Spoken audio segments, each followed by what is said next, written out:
to the function, how do we get output of the function, and a few exercises I had given. So we had discussed these positional arguments as well. Because there is a long gap in the class, that's why I'm just rewinding whatever we had done. So I hope you guys are not practicing because there are no queries which are coming. So what I'll do is I'll give you some practice questions and the basic ones of Python. Okay. So that you should understand the pattern of how the questions will come into your exams as well. So we were actually, the last topic that we were discussing was scope of variables. So what are the various scope of variables? That means how much, when we define a variable, how far it is visible, or accessible. So in Python programming, variables can, Akash, you can start recording. Okay, so in Python programming, variables can either have local or a global scope. So before moving to the scope and accessibility, let's just understand what exactly is a scope and why it is necessary. Okay, so let's understand that suppose we have a college. Okay, so you all are in a college. So college has different rooms, right? College has different rooms. There is room number A, room number B, room number C. So these rooms are basically three sections: section 1, section 2, section 3.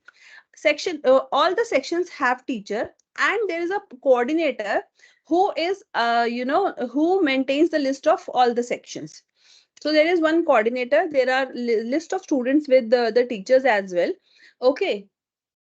And now there is one more uh, person. Okay. Let's say there is one more person above coordinator who also has a list. Now what the list of that person, the higher topmost level list, is visible to everybody, right? Though, so whatever are the names in the list of topmost person, it is visible to everyone. It is visible to the coordinator. It is visible to all the teachers of three sections, right? So let's suppose there is a girl named Neha. So we have a Neha in section 1, we have a Neha in section 2, we have a Neha in section 3. Plus we have a Neha which is there in the global list. That is the list of the head coordinator. Okay, not the coordinator, the person above the coordinator. So let's call him a head coordinator. Okay, so since we all know, let's say there is a person X who goes to section number 1 and announces that Neha, coordinator, is calling you. So what do you think? Which Neha will come out? Obviously the Neha from section 1 will come out, right? Because in section 1 there is just one Neha for now who is present in section 1, right? They have no knowledge of Neha present in any other section. So this is called local scope, right? Local scope means the variable is only visible in the function in which it has been defined. Variable has no value outside the function. So we cannot access that variable outside the function. We can only access that variable inside the function in which it is defined. So this is called local scope. So now what is global scope? Global means something which is known to everybody. Okay. So suppose the list of head coordinator has a Neha, and that Neha is present in section 2. So now if this same person X goes to section 2 and says Neha from, now if he says, if he goes in section 2 and asks for Neha, there will be two Neha. One which was present in section 2, other which was there in the list of head coordinator but not in the list of your teacher. So now there are two Nehas. Which one will respond? That depends. For that, it has to demarcate. It has to say that, okay, I'm asking for Neha, who is there in the list of head coordinator. Then we will find out that, okay, fine, this is a global scope. So let's see what exactly it says. So when variables, as you can see on my screen, when variables are declared within a function, when they are local to a function, they have a local scope, meaning they are only accessible in that specific function. So outside the function, they have no value. If I try to access the variable outside the function, it will give me a error. Local variables are created when the function is called and cease to exist when the function complete. Okay, so it is just a temporary memory which gets activated when I call the function, and it's get deactivated when I exit the function. So trying to access a local variable outside the function will result in an error since it's out of the scope. So if I try to call a local variable outside the function, it will give me an error. So for example,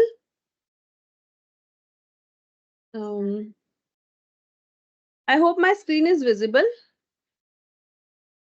and my output screen as well. So Yes, ma'am. suppose I have a function. Let's define a function def f1 without any parameter. Okay. And in f1, I have a variable a whose value is 5. And what I do is I print a. So now if I try to print a, since this is a function, to get the output, I need to call the function. So I'll call the function f1. Okay, so what I have done, I have defined a function f1. I have just printed a and called the function f1. So it has printed 5, which was the value of a. Now, suppose here I defined another variable with the same name. It also has a value a with the value 8. So now let's try to run it now. So when I run, the function will still print 5 because for the function f1, the very nearest known value is 5. Okay. Now let's define another function def f2, and in f2 let's try to write let's try to print a. Okay, so which a will it print? Will it print 5 or will it print 8? It will print 8. Why? Because f2 के लिए 8 is the only variable it knows. There is no 5 for it because 5 is local for f1.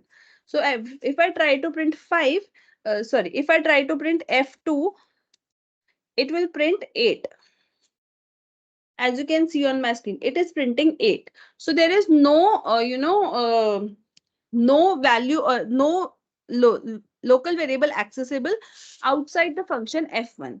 Suppose if there was no global variable named as a and I tried to print a in function f2, so it already has started showing me warning. What it says, it says an undefined name, that is I don't identify this name, I don't identify this variable. Okay, it says I don't identify this variable, I don't identify this name. So now let's see what will happen if you try to run it. It will definitely show the error. We can run it here like this. We can try to run F2 and it will. Okay, sorry, it has saved my memory. Let's just refresh it.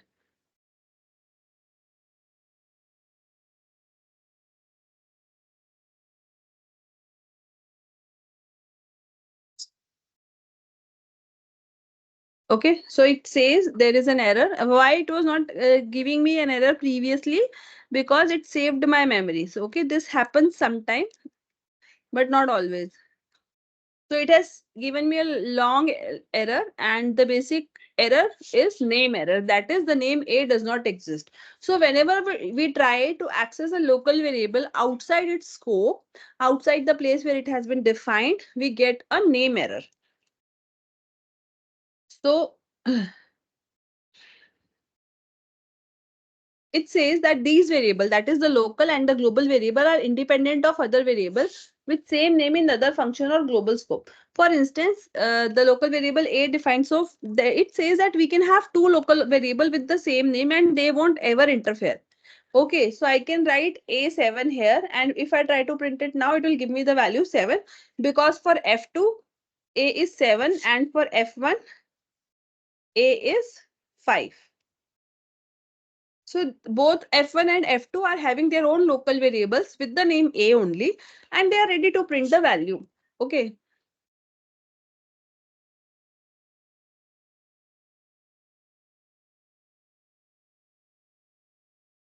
So the whole story says that the variable which was defined inside the scope of a function only activates when the function is called. So basically, when I didn't called F1, only F2's value was printed. When I called F1, the value of F2 as well as F1 was printed. So it is up to you how you are going to use this variable. So what is a global variable? A global variable is one which is common to everybody. Okay, so what are the various properties of global? Global means common to everyone. So these variables are basically declared outside any function, that is at the topmost level of the program. So if I define some variable here, let's say GL, global variable. So this variable is accessible in F1. If I try to print G1 here, I will get, if I try to print GL here, I will get the value. Okay. So this variable is global. And also, if I change the value of GL, let's do that later. First of all, let's just see. So it prints me the value. Okay. So I get a value 9. So now what you have to do, there is a small exercise so that you at least practice home. I'll share this code with you guys on the group. And you have to change the value of GL here in this function F1. You have to change the value of GL to 10. And then you have to print F1. You have to run function F1 first and then F2. And you have to find out the answer, whether the value of F2 becomes 10 or not. So this is a task. I'll share it in the WhatsApp group as well as a file. So some of the properties of global variable are, it is declared outside of any function at the top level of the program. Global variables are accessible from anywhere. That is, you can access it inside any function. Then they retain their values through program's execution until they are explicitly changed. And global variables are handy for sorting information that needs to be shared. So if you have an information that must be shared for multiple functions, कुछ common information है जो सबको पता होनी चाहिए, so you make that as the global variable. Okay, and if there is some information which is private, so then you make it a local variable. So this is the basic difference of a global and a local variable. Okay, so this fifth point you need to study for my example that I have given you. Okay.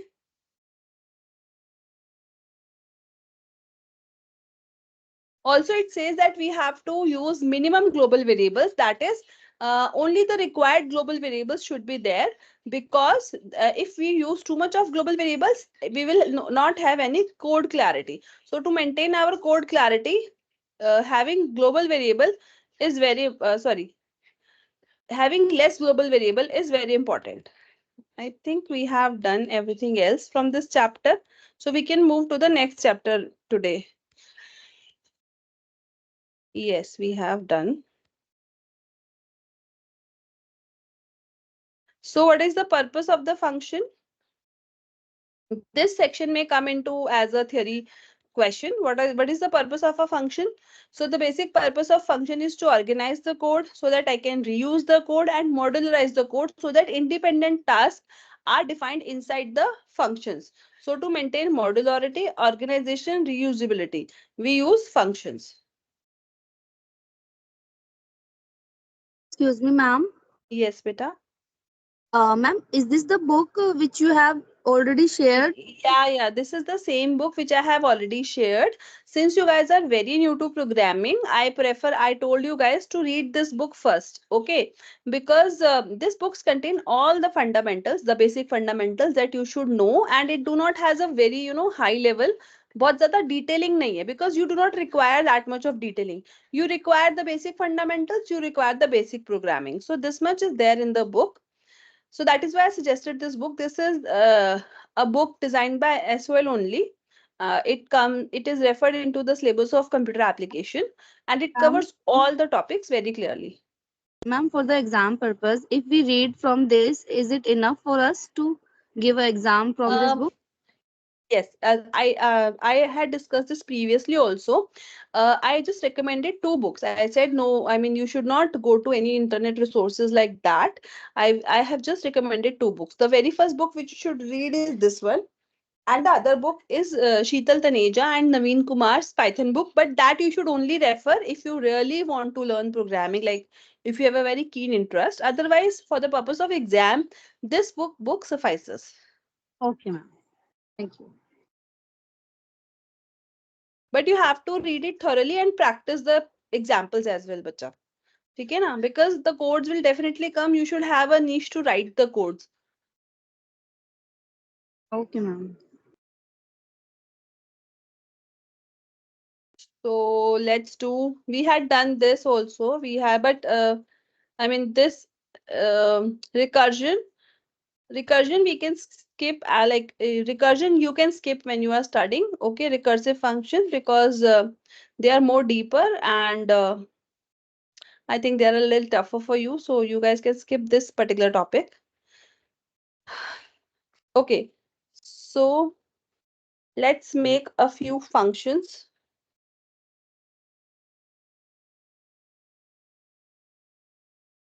Okay, so I am just switching on your mics, whosoever is there. I'm allowing you to.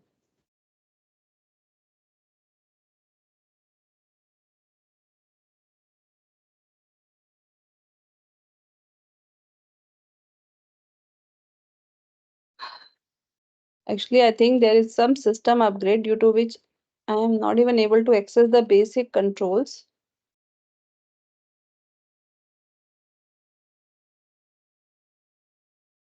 Okay, let's just, in case anyone has any doubt, please do write in the chat box. Okay,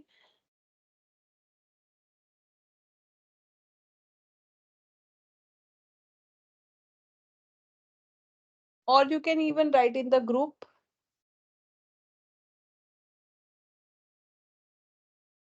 Okay, so Let for let today, get any doubt, then we will ask you in the next class. that will be very really good, because today what we will do, we will write some basic functions. uh, let's say the kind of questions that we expect in exam. Okay, even I had given some programming questions to you guys, like print hello world, and make a simple add two numbers, find the factorial, calculate the area of triangle. Such questions are expected to come, right? We expect this kind of questions from you, like a program, the basic logic, the program which have the basic logic, like HCF, LCM. So there is a list of programs, maybe 15, 20, that I'll give you to practice. um, the exam pattern, the exam questions will be more or less like that only, for the practical questions. Okay, theory, you have to read this whole book. There is a lot of theory in the book that you can actually read. So just let's print a pattern.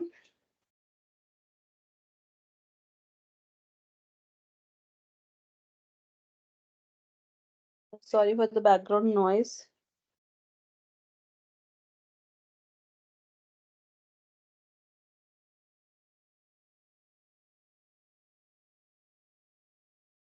So I basically want to print a pattern of stars. So the first line will have first star, and the second line will have two stars, and the third line will have three stars, and so on. So something like this. Let's have one pattern. Um, I think we have done this question previously also, or maybe I have given you as an assignment. So we will have one star, then we'll have three star, then we will have five stars, and so on. Okay, but the pattern will be, they all will be centered. So let's define a function on which I can take the number of rows that I want to print. So you have to, whenever you are defining a function, you have to write the def keyword, then you have to write the function.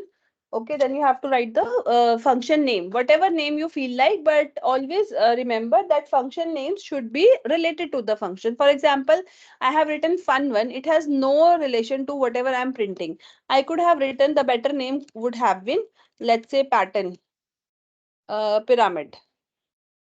So this would have been a better name.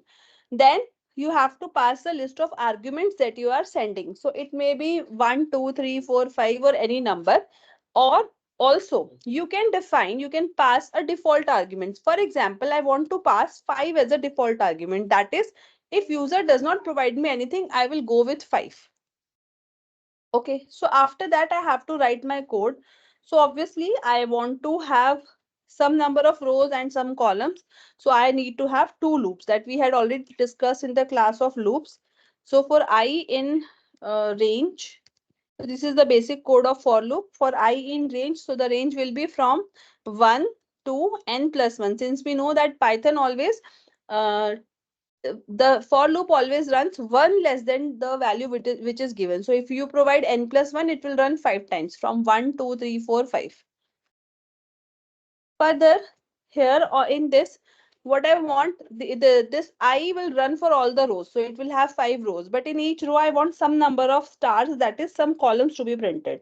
So what I'll do, I want J in range from where to where? I want J to go from n from 0 to n minus I. So for the when the value of I will be 1, J will be n, that is 5 minus 1, that is 4, and so on.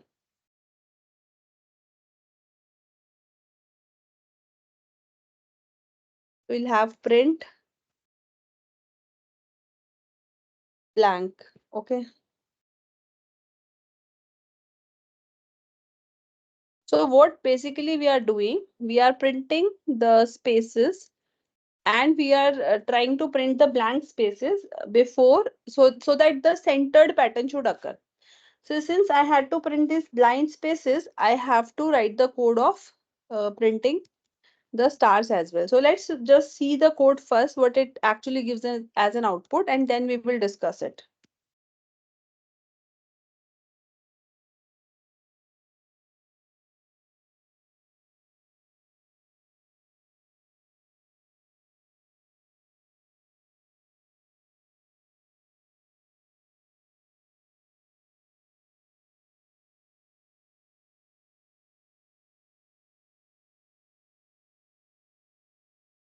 Okay, so let's just try to run this code.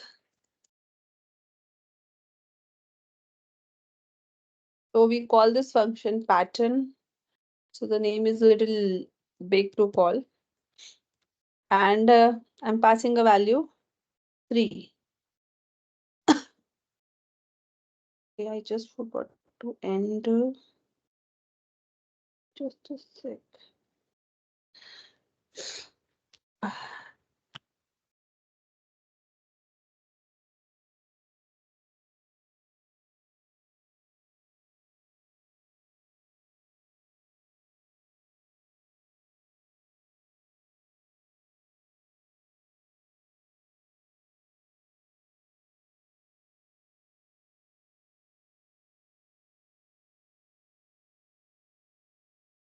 Okay.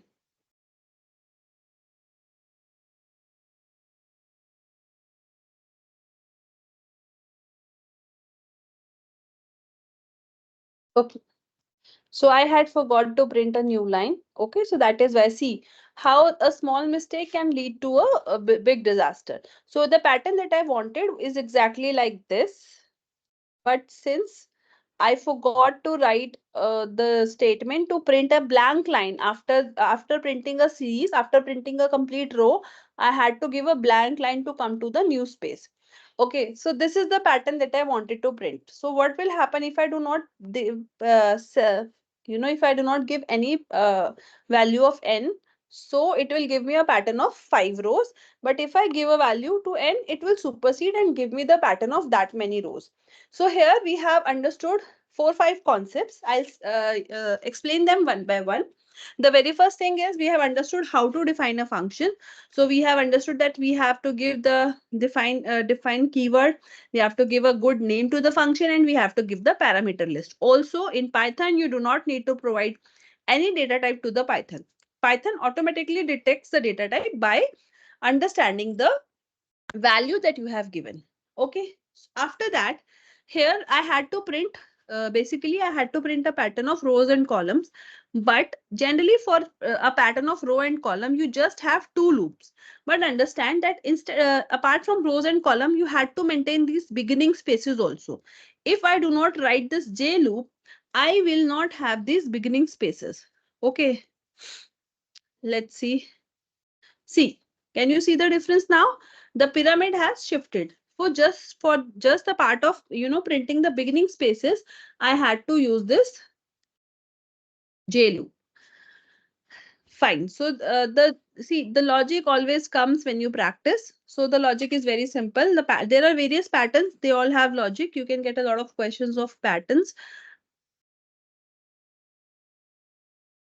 So the logic is starting from the number of rows, you have to go through to all the number of rows, and then you have to print. First of all, if you require leading spaces, you have to give a loop for leading spaces.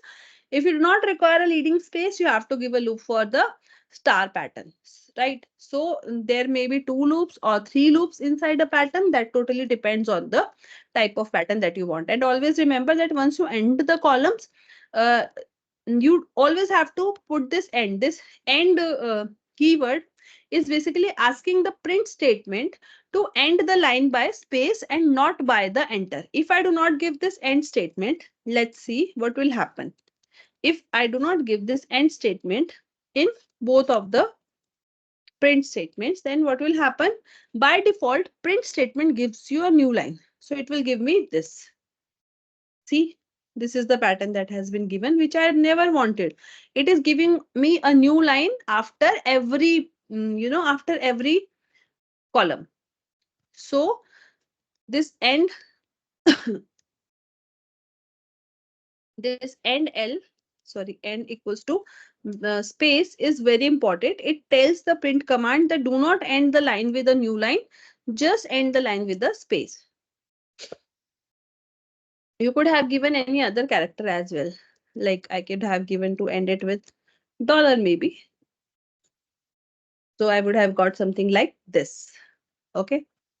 So you can experiment a lot with this code. Now, the second thing that we have learned in this code is the default parameter. Okay, so when you provide a value to a parameter, for example, here I provided the value 5. So that means I'm telling my program, I'm telling my function that, okay, if somebody gives you a value, well and good. If somebody do not gives you a value, use 5 as your default value. This is called default parameter. This is called default parameter. Let's understand one more concept in this for functions. And the concept is if I write uh, m equals to, let's say, I want some name here. So I'll just catch up a name and I'm not giving any default value to it. And before printing the pattern, I'm printing the thing, hello, m. Okay.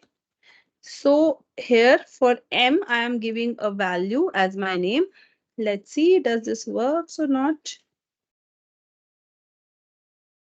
So see, it is not working. So what is the error? The error is very simple.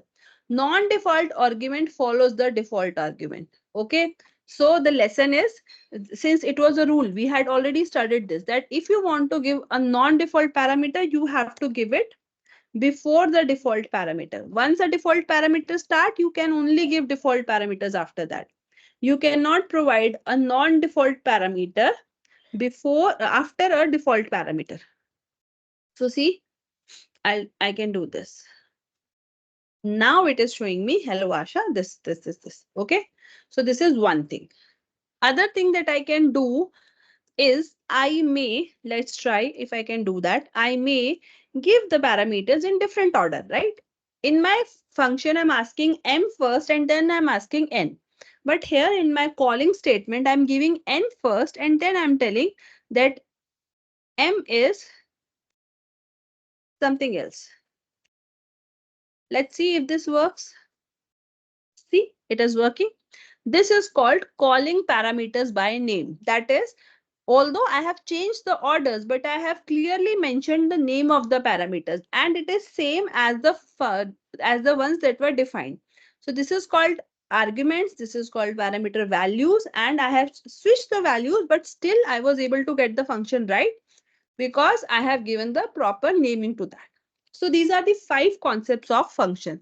These are the only 5 concepts that you should remember. Except that we had another concept that was global and local variable that we had already seen. I hope this is clear.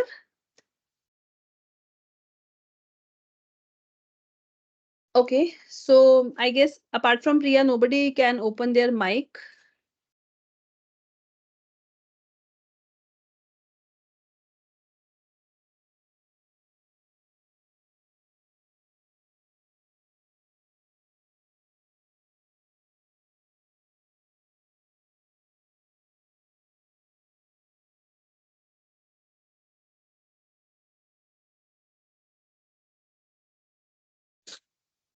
Okay. Akash, you can please stop the recording.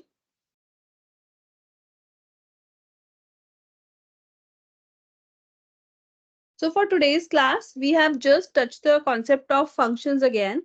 And for next class, we'll be moving to the data types and other things that are pending.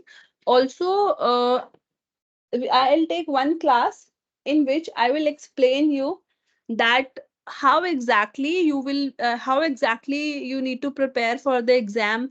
What are the things that you need to touch? What are the things that you can do?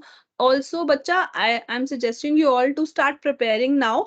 And how you are required to prepare? You have to start from the very first chapter. Okay, start from the first chapter of the book that I have shared, and after you complete one chapter, you can come and ask doubts with me.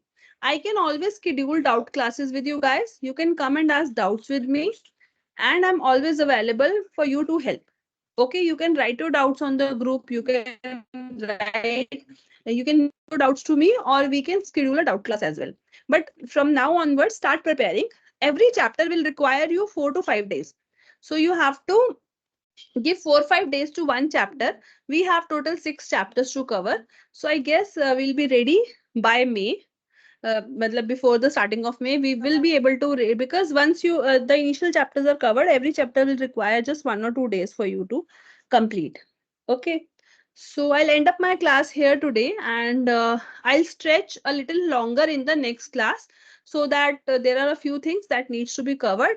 And since not much of you have joined, so it will be it will be easier for them to cope up. Thank you for joining.